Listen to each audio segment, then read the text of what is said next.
ಶ್ರೀ ರಾಘವೇಂದ್ರ ಸ್ವಾಮಿಗಳ ರಸಪ್ರಶ್ನೆ ರಥೋತ್ಸವ ಕಾರ್ಯಕ್ರಮಕ್ಕೆ ತಮಗೆ ಸ್ವಾಗತ.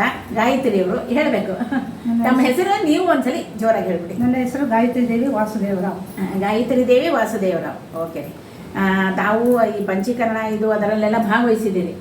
ನಮ್ಮ ಒಂದು ರಸಪ್ರಶ್ನೆ ಇದರಲ್ಲಿ ಭಾಗವಹಿಸಿದ್ದೀರಿ ಮತ್ತು ಒಂದು ಇದನ್ನು ಕೊಟ್ಟಿರಿ, ಯಾವುದು ಪಂಚೀಕರಣದ ಆಟವನ್ನ ವಿವರಿಸಿದ್ದಾರೆ, ಮಾಡಿ ನೆರವೇರಿಸಿ ತೋರಿಸಿ ಜನಗಳಿಗೆ. ಬಹಳ ಜನಗಳು ನಿಜವಾಗ್ಲೂ ಖಂಡಿತ.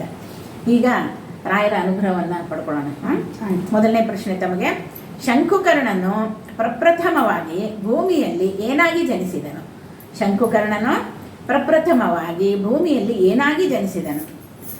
ಶಂಕುಕರ್ಣನು ಪ್ರಪ್ರಥಮವಾಗಿ ಪ್ರಹ್ಲಾದನಾಗಿ ಜನಿಸಿದನು. ಪ್ರಹ್ಲಾದನಾಗಿ ಜನಿಸಿದನು, ಸರಿಯಾದ ಉತ್ತರ. ಕುರುಕ್ಷೇತ್ರ ಯುದ್ಧದಿ ಬಾಲ್ಹಿಕನಾಗಿ ಭೀಮಸೇನನಿಂದ ತಾನು ಹತನಾಗಿ. ಕುರುಕ್ಷೇತ್ರ ಯುದ್ಧದಿ ಬಾಲ್ಹಿಕನಾಗಿ ಭೀಮಸೇನನಿಂದ ತಾನು ಹತನಾಗಿ. ಮುಂದೆ ಧರೆಯಲಿ ವ್ಯಾಸಮುನಿಯಾಗಿ, ಮುಂದೆ ಧರೆಯಲಿ ವ್ಯಾಸಮುನಿಯಾಗಿ, ಕನ್ನಡ ಜನತೆಯ ಪ್ರಾಣನಿನಾಗಿ. ಅಂಥ ಮಹಾನುಭಾವರು ರಾಯರು ಮೊದಲು ಪ್ರಪ್ರಥಮವಾಗಿ ಪ್ರಹ್ಲಾದರಾಗಿ ಅವತಾರವನ್ನು ಮಾಡಿದ್ದಾರೆ. ಇನ್ನು ಎರಡನೇ ಪ್ರಶ್ನೆ ತಮಗೆ.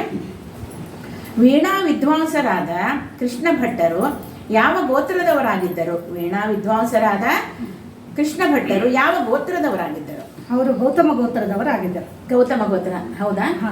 ಸರಿಯಾಗಿದೆನಾ? ಗೌತಮ ಗೋತ್ರದವರಾಗಿದ್ದರು. ಇನ್ನು ಮುಂದಿನ ಪ್ರಶ್ನೆ ತಮಗೆ.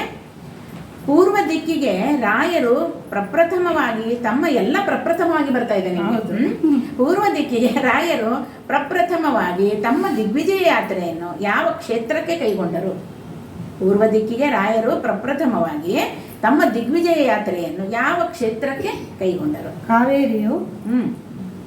ಕಾವೇರಿಯು ಬಂಗಾಳ ಕೊಲ್ಲಿಯಿಂದ ಇರುವ ಕ್ಷೇತ್ರಕ್ಕೆ ಪ್ರಪ್ರಥಮವಾಗಿ ದಿಗ್ವಿಜಯ ಯಾತ್ರೆಯನ್ನು ಕೈಗೊಂಡರು. ಕಾವೇರಿ ನದಿಯು, ನದಿ ಅಂತ ಇಲ್ಲ, ಕಾವೇರಿಯು ಬಂಗಾಳ ಕೊಲ್ಲಿ ಸೇರುವ ಕ್ಷೇತ್ರಕ್ಕೆ, ಆ ಪವಿತ್ರ ಸ್ಥಳಕ್ಕೆ ಪ್ರಪ್ರಥಮವಾಗಿ ಯಾತ್ರೆಯನ್ನು ಕೈಗೊಂಡರು, ಸರಿಯಾದ ಉತ್ತರ.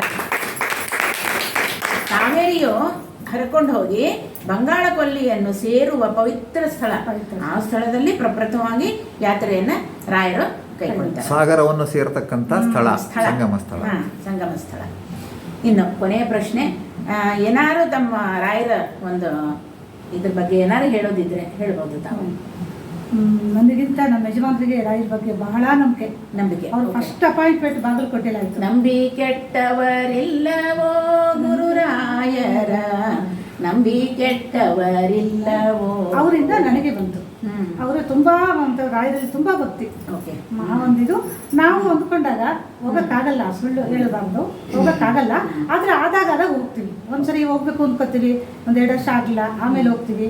ಈ ತರ ಒಟ್ಟಿನಲ್ಲಿ ರಾಯರ ಮೇಲೆ ತುಂಬಾ ನಂಬಿಕೆ. ನಮಗೂ ನಂಬಿಕೆ, ಭಕ್ತಿ, ನಮ್ಮ ಸಂಸಾರಕ್ಕೆ ಅಷ್ಟು. ಏನಂದ್ರೆ ರಾಯರನ್ನ ಪ್ರತಿ ಸಲ ನಾವು ಹೋಗಿ ಅವಾಗೆಲ್ಲ ಮೊದಲೆಲ್ಲ ಎಲ್ಲರಿಗೂ ಹೋಗ್ತಿದ್ವಿ. ಇಷ್ಟು ಅನುಕೂಲಗಳು ಇರಲಿಲ್ಲ. ನಮ್ಮ ತಾತ ಆಗಲಿ ಇವರಾಗಲಿ ಒಂದ್ಸಲಿ 2 ಸಲ ನೋಡಿದ್ರೆ ಹೆಚ್ಚು ಆಗಿನ ಕಾಲಕ್ಕೆ. ಈಗೆಲ್ಲ ಸೌಕರ್ಯ ಇರೋದ್ರಿಂದ ನಾವೇನು ಮಾಡ್ತೀವಿ, ಬದ್ರಿಯಾತ್ರೆ ಕೂಡ ಪುನಃ ಹೋಗ್ತಾ ಇರ್ತೀವಿ.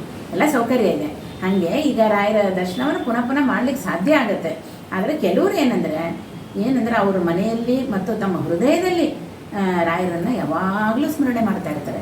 ಅದು ಎಲ್ಲಕ್ಕಿಂತ ದೊಡ್ಡದು. ಈಗ ಕೊನೆ ಪ್ರಶ್ನೆಗೆ ಬರೋಣ. ರಾಘವೇಂದ್ರ ವಿಜಯ ಕಾವ್ಯವು ಈಗ ಕೇವಲ 10 ಸರ್ಗಗಳಿಂದ ಕೂಡಿದ ಕಾರಣವೇನು? ರಾಘವೇಂದ್ರ ವಿಜಯ ಕಾವ್ಯವು ಈಗ ಕೇವಲ 10 ಸರ್ಗಗಳಿಂದ ಕೂಡಿದ ಕಾರಣವೇನು? 6 ಸರ್ಗಗಳನ್ನು ರಾಯರು ಸ್ವತಃ ತಾವೇ ತುಂಗಭದ್ರಾ ನದಿಗೆ ಸಮರ್ಪಿಸಿದಂತೆ. ಮತ್ತೆ ಆ ಒಂದು ಕಾವ್ಯಕ್ಕೆ ಸರಿದೂಗಲೇಬಾರದು ಎಂಬ ಉದ್ದೇಶದಿಂದ, ಯಾವ ಕಾವ್ಯಕ್ಕೆ? ಇದು ಸುಮಧ್ವ ವಿಜಯ ಎಂಬ ಕಾವ್ಯಕ್ಕೆ ಸರಿದೂಗಲೇಬಾರದು ಎಂಬ ಕಾರಣದಿಂದ ಇದನ್ನು 10 ಸರ್ಗಗಳಾಗಿ ಮಾಡಿದರು. ಅಷ್ಟಿಟ್ಕೊಂಡು ತುಂಗಮ್ಮಂಗೆ ಸಮರ್ಪಣೆ ಮಾಡಿದ್ರು. ಅಂದ್ರೆ ಅವರು ಜಗದ್ಗುರುಗಳು ಮಧ್ವರಾಯರು, ಅವರು ಇದಕ್ಕೆ ಅದು ಸಮ ಆಗಬಾರ್ದು. ನಾವು ಏನೋ ಅವ್ರೇನ್ರಿ ಅಂತ ನಾವು ಎಲ್ಲದಕ್ಕೂ ಏನಂದ್ರೆ ಯಾರಾದ್ರೂ ದೊಡ್ಡವರು ಇದ್ದರೆ ನಾವು ಅವ್ರು ನೋಡ್ರಿ ಎಷ್ಟು ಗೌರವ ಅಲ್ಲಿ, ಎಷ್ಟು ಇದು ಏನಂದ್ರೆ ತಾವೇ ಸ್ವತಃ ಅದನ್ನು ಏನು ಮಾಡಿದ್ರು, ಗಂಗಮ್ಮಗೆ ತುಂಗಭದ್ರೆಗೆ ಸಮರ್ಪಿಸಿ ತಮ್ಮ ಒಂದು ಗೌರವ ಮತ್ತು ತಮ್ಮ ಭಕ್ತಿ ಗುರುಗಳಲ್ಲಿ ತೋರಿಸಿದ್ರು ಅಲ್ವಾ. ತುಂಬ ಈ ಒಂದು ರಾಯರ ರಸಪ್ರಶ್ನೆ ರಥೋತ್ಸವ ಕಾರ್ಯಕ್ರಮದಲ್ಲಿ ತಾವು ಪಾಲ್ಗೊಂಡು ತಮಗೆ ರಾಯರಲ್ಲಿರುವ ಭಕ್ತಿ ಮತ್ತು ತಮ್ಮ ಯಜಮಾನರಿಗಿರೋ ಭಕ್ತಿ ಯಾವಾಗಲೂ ನೆನೆಸ್ಕೋತಾ ಇರ್ತೀವಿ ಅಂತ ಹೇಳಿದರೆ ಖಂಡಿತ ಎಲ್ಲರ ಮನೆಯಲ್ಲಿ ರಾಯರು ಏನಂದ್ರೆ ಮನೆಯಲ್ಲಿ ಮನದಲ್ಲಿ ರಾಯರು ಇರಲಿ ಅಂತ ಕೇಳ್ಕೊಂಡು ನಾವು ಏನಂತ ತಮಗೆ ಒಂದು ಧನ್ಯವಾದಗಳನ್ನು ತಂದಿರ್ತೀವಿ.